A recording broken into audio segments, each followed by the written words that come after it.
Baiklah, kita saat ini sudah sampai di Balai Pembibitan Ikan Baung yang ada di Desa Sungai Paku yang bernama P2 MKP Alam Bendungan Desa Sungai Paku.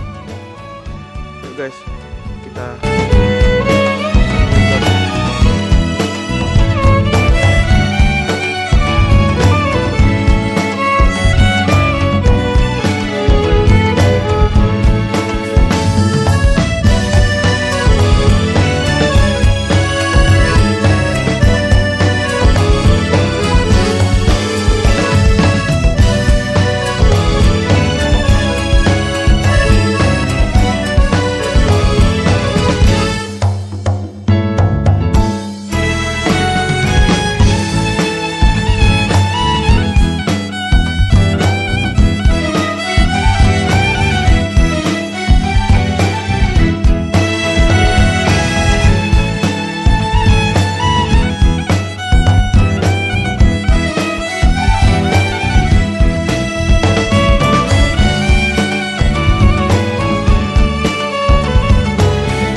pagi dengan Bapak siapakah ini?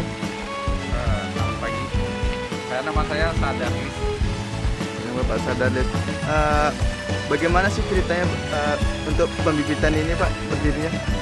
Awalnya dulu kita punya UPR, unit sebanyak pelajar. Ini didirikan sekitar tahun 2000. Ini bekerja sama dengan beberapa pihak, terutama dinas terkait, dinas perikanan dan beberapa lembaga tinggi, atau perguruan tinggi. Itulah unit pembenihan ini. Dengan berkelambangnya waktu sampai tahun 2011 masuk lagi berganti nama dari UPR Nadia berganti nama ke lembaga pelatihan Pusat Pelatihan Mandiri Kelautan dan Perikanan. Kenapa? Karena kita fokus ke ikan baung sampai sekarang. Jadi dari tahun 2011 sampai sekarang berganti nama dari UPR Nadia menjadi Pusat Pelatihan Mandiri Kelautan dan Perikanan yang bekerjasama dengan Kementerian Kelautan dan Perikanan. Untuk alasan mendirikan balai ini bagaimana Pak? Alasan yang pertama, kita ke produk baungnya. Baung ini adalah komunitas yang sudah mulai langka untuk Indonesia, sudah mulai langka. Kalau tidak kita mulai sekarang berarti ya akan hilang ikan baung. Yang kedua, ikan baung ini adalah ikan yang sangat potensial sekali. Selain rasanya enak, harganya juga mahal di pasaran. Yang ketiga tentu pelestarian tadi. Itu empat adat. Dari zaman dahulu orang-orang yang makan ikan baung ini adalah orang-orang yang dianggap punya status sosial yang baik. Jadi kita masuk di sana, harga jual di pasar jadinya terancam. Dalam pembenihan ini ada beberapa tahapan Pak yang digunakan. Tahapannya sampai 7 tahap. Yang pertama kita awal dari pemeliharaan induk. Pemeliharaan induk, yang kedua seleksi induk, yang ketiga perawatan larva, yang kelima pembukaan alami, keenam biosecurity, yang mungkin transportasi dan pemasaran packing. Distribusinya tahapan itu. Tahapan itu biasanya dari seleksi sampai ke jual ke packaging dan distribusi itu bisa mencapai 45 hari, 45 hari lah baru bisa jual. Kolam yang baik digunakan itu seperti apa Pak di pembibitan ini? Kolam itu ada beberapa macam kalau kita punya. Kolam yang kita punya seperti ini adalah kolam induk. Sebenarnya tipe kolam induk airnya besar dan dalam. Itu satu kolam induk ya. Kolam induk tipenya dalam, airnya cukup besar. Yang berikutnya ada kolam yang sana yang dalam keadaan kering dikeringkan adalah kolam pendederan. Pendederan kolamnya cukup dangkal saja, tetapi harus bisa kering karena berharap sumber hama dan penyakit tidak ada di sana gitu. tergantung kebutuhannya kolamnya, tipe kolamnya. Untuk cara pendedarannya sendiri itu larvanya itu yang baik dan benar itu bagaimana, Pak? Ya. Kalau dari prosesnya ada beberapa tahap. Yang pertama, pendedaran pertama itu di bak penetasan. Bak penetasan ini dipelihara selama 12 hari kan di sana. 12 hari di dalam bak. Nanti kita adaptasikan dulu selama 12 hari itu dia makan pakan alami seperti cacing sutra. Berikutnya setelah 12 hari kita siapkan kolam pendedaran dari tanah. Kolam pendedaran dari tanah selama 2 minggu pula di sana. Jadi 2 minggu di bak, 2 minggu di kolam pendedaran. Kalau yang baik itu ya sama dengan kualitas ikan kriteria unggul. Ukurannya seragam, respon terhadap makanan, geraknya lincah, yang baik. Segini, Pak. Sekarang metode pemasarannya yang dilakukan di sini bagaimana? Pemasarannya yang pertama tentu kita mempromosikan, ada yang promosi berada ikuti terutama di tingkat kabupaten. Nah, kita tuh mempromosikan itu di setiap pelatihan. Setiap pelatihan kita juga mempromosikan. Yang ketiga dengan jalan kerjasama dengan beberapa dinas yang ada, dinas dari provinsi ataupun dari kabupaten kota. Yang berikutnya melalui media sosial dan kita share kemana-mana bahwa kita mempunyai stok bau. Ketiga, yang berikutnya melalui alumni kita bersama alumnus dari perikanan. Nah, kita juga mempromosikan bahwa kita punya ready stok bau. Luas pasarnya yang tidak bisa kita jangkau itu Sumatera Barat, Jambi, Sumatera Utara dan Riau. Ini yang baru kita dapat kita suplai untuk bau. Untuk keluar kota sendiri belum sanggup atau bagaimana, Pak? Kalau di luar 4 provinsi itu terutama pengalaman membawa ikan ini untuk perjalanan darat melebihi 24 jam. 24 jam ini belum pengalaman.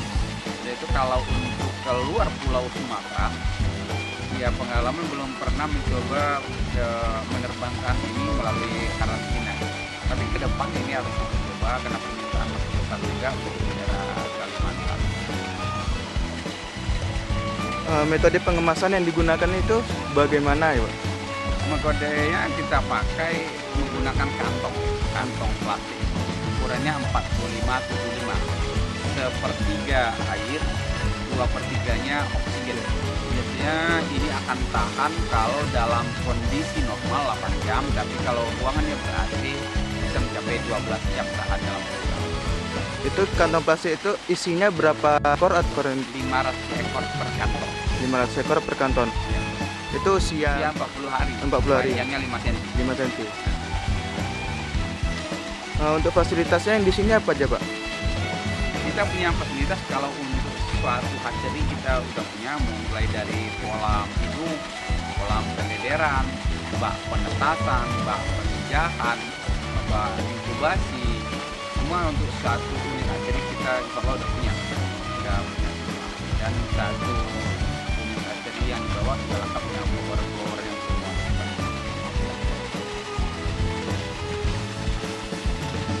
Bagaimana metode Bapak untuk mempromosikan pelatihan ini kepada masyarakat? Pelatihan ini kita bekerja sama dengan Kementerian Kelautan dan Perikanan yang berpusat di Jakarta.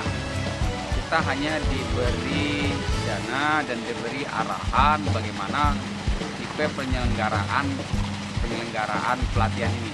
Kalau promosinya ada beberapa dinas-dinas terkait.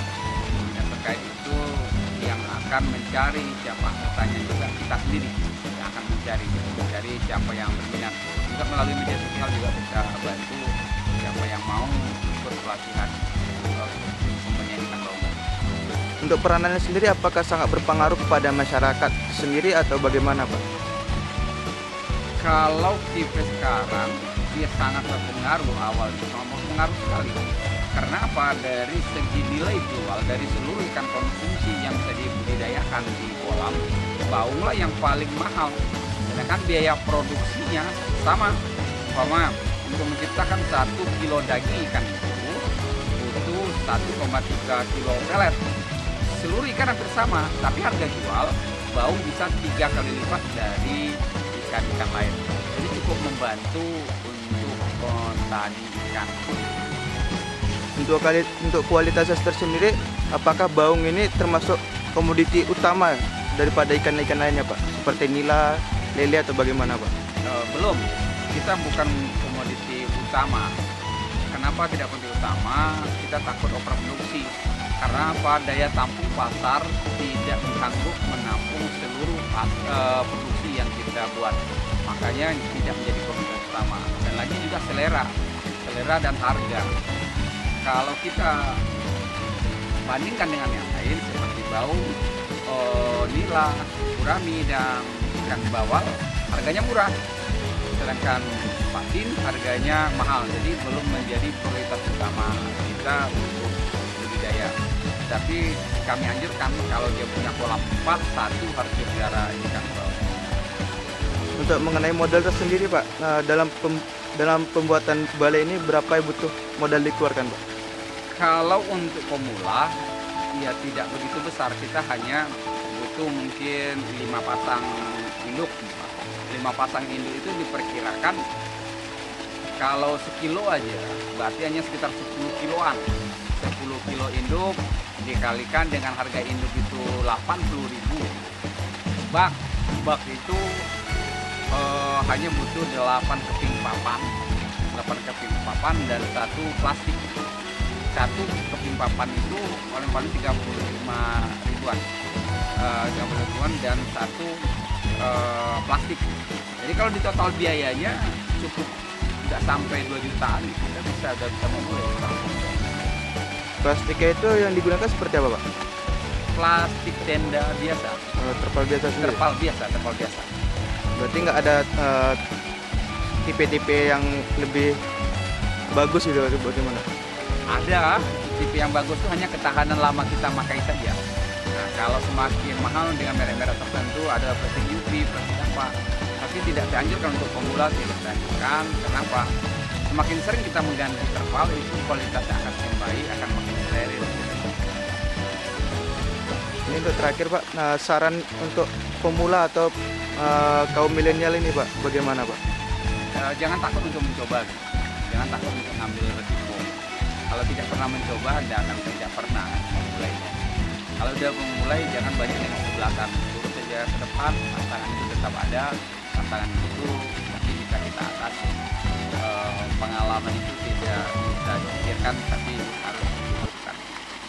Baik, Pak, terima kasih atas wawancara kita hari ini.